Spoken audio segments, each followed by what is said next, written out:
I will hear what the Lord has to say.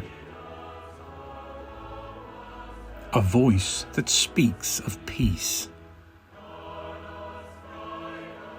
Peace for his people. His help is near for those who fear him. And his glory will dwell in our land. Mercy and faithfulness have met. Justice and peace have embraced. Faithfulness shall spring from the earth, and justice look down from heaven. The Lord will make us prosper, and our earth shall yield its fruit. Justice shall march before him,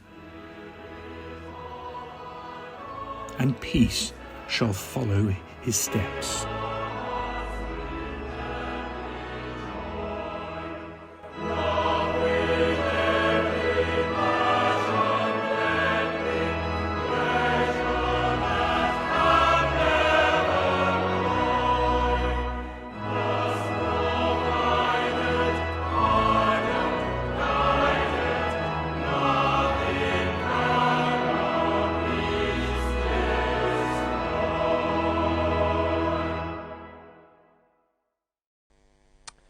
Hello, Monsignor Daniel McHugh.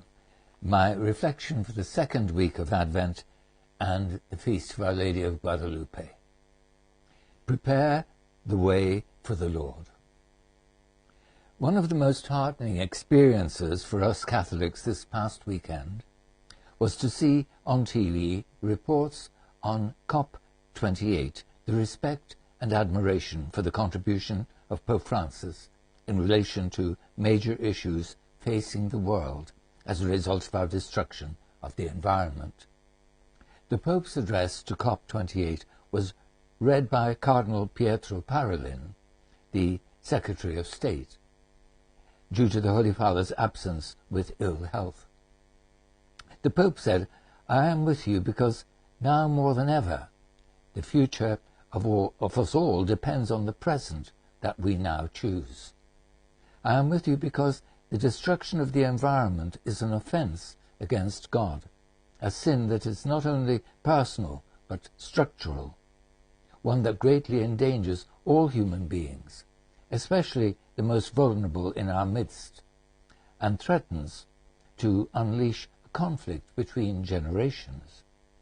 I am with you to raise the question which we must answer now. Are we working for a culture of life or a culture of death? May we be attentive to the cry of the earth. May we hear the plea of the poor. May we be sensitive to the hopes of the young and the dreams of children.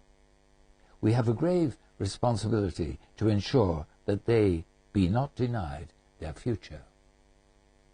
In this regard, the Pope has been quoted especially on his plea for elimination of fossil fuels and the need for change in our lifestyles.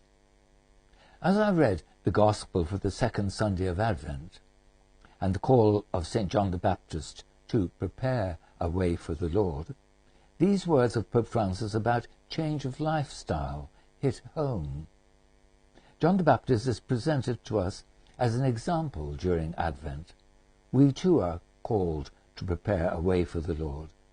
Like John the Baptist, we are messengers in service to one who is greater than we are, says one commentary.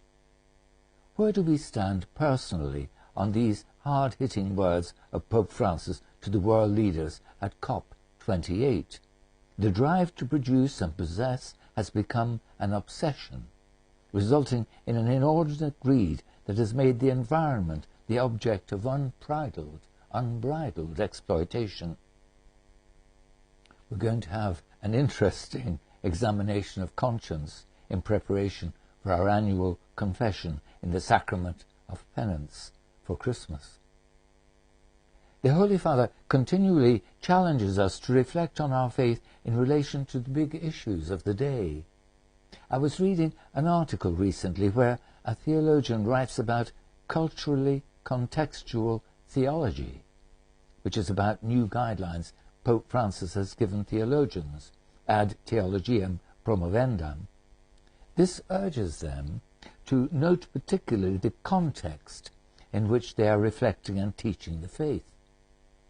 We are in a tumultuous world from many perspectives, different cultures, ideologies and faiths, and theologians must bring church teaching to bear on life in these different contexts. This is what Pope Francis is doing himself in relation to the major challenge of destruction of the environment today. To priests in their pastoral work, he has famously pointed out getting to the smell of the sheep, not a phrase I particularly like, is vitally important, he says. For me, it means knowing people so well that we are alongside them and the issues they face. We bring the gospel of Jesus, the tradition of the church, to bear on the lives they truly live, rather than to some idealistic world in which no one lives. In terms of the local church, we have a feast this coming week which illustrates the need for our missionary work, our taking of our faith practice to different nations, to be in the context of the culture of the people. It is the feast of Our Lady of Guadalupe. Nowadays we are familiar with the image of Mary there, which reflects the customary dress and the looks of the people of Mexico at the time. The missionaries had not been so successful in taking European imagery to that part of the world. Our Lady came to Guadalupe as one of them. Today the faith is incarnated in the lives of the people there. Mary is loved and venerated, especially as she is depicted as pregnant, and at this time, the celebration of the birth of Jesus, the Saviour, is near. I have focused on the destruction of the environment and the need to relate our faith to the issues around this most important phenomenon of our time as we prepare for confession at Christmas.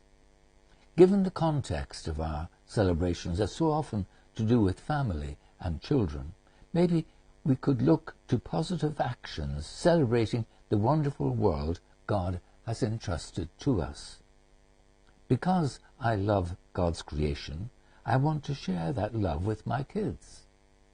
So go out on lots of walks. Teach love of nature, identifying birds and plants. Amazing what you can learn, even at my age. Grow plants or a garden. This way, you get kids involved. Always look for opportunities to go out rather than to be indoors all the time. Encourage your child to keep a nature journal. There is an old story called Eyes and No Eyes about two boys who walked through the same landscape but experienced it totally differently because one was paying attention and the other was not. Turning our attention to the natural world makes us happier and enjoy life more. Furthermore, we will be one with Pope Francis in wanting to care for our common home, the world God has given us. We relate our faith to our context today and enjoy a healthy, happy Christmas with the child Jesus who came to live with us in our world. Say